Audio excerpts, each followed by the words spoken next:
Mesdames et messieurs, bonjour. Aujourd'hui, nous allons vous présenter notre projet de 5e année qui s'intitule Automatisation des CCM. Le client de ce projet est M. Victorien Aubré de l'entreprise Punch Powertrain, le tuteur industriel M. Jonathan Bernard et le tuteur technique M. Christophe Pasquier. Les développeurs sont Romain Chambolon et Massamba Fall. Le client est l'entreprise Punch Powertrain. Cette entreprise est experte dans les systèmes de transmission et de propulsion pour l'industrie automobile. Punch Powertrain développe des solutions conventionnelles, hybrides et électriques pour cyclomoteurs, véhicules particuliers, utilitaires et poids lourds. Pour le contexte du projet, notre client réalise des essais en émission conduite sur un de ses bancs de test. Le procédé étant itératif, il souhaite pouvoir automatiser ce processus pour réduire les coûts opérationnels, mais aussi gagner du temps lors des essais, avoir une uniformité dans les résultats et avoir une meilleure traçabilité des tests. L'objectif de ce projet est donc de développer une application qui serait dédiée au contrôle de ce processus de test. Voici l'application que nous avons réalisée pour automatiser les SSEM. Dans cette application, nous devons tout d'abord saisir les informations relatives au test, telles que le produit testé, les équipements qui permettent de réaliser la mesure, le type de test fait et le signal mesuré. Avant de commencer les tests, il faut tout d'abord sélectionner le dossier de travail dans lequel on va vouloir sauvegarder les résultats de ces tests. Une fois ceci fait, on peut sélectionner les différents fichiers de test que l'on souhaite faire.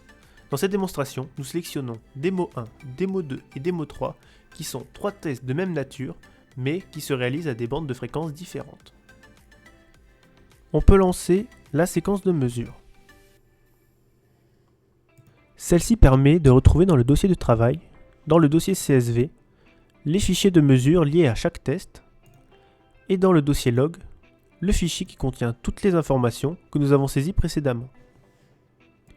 Enfin, nous effectuons le traitement des données. Dans notre démonstration, chacun des fichiers de mesure possède 2 types de mesures. Comme vous pouvez le voir, ici nous avons la première colonne qui correspond aux fréquences, la deuxième aux mesures average et la troisième aux mesures positive peak. Le traitement permet tout d'abord de séparer dans un fichier distinct chaque type de mesure de chaque type de fichier et ensuite de les convertir dans un format qui est lisible par le logiciel de simulation LTSpice. Et enfin, il fusionne ensemble chacun des fichiers du même type de mesure. Par la suite, ces fichiers de mesure sont ouverts sur le logiciel de simulation LTSpice. Comme nous pouvons le voir, en vert nous avons les mesures positive peak et en bleu les mesures average. En cyan, nous avons le gabarit en positive peak à respecter et en rouge le gabarit en average à respecter.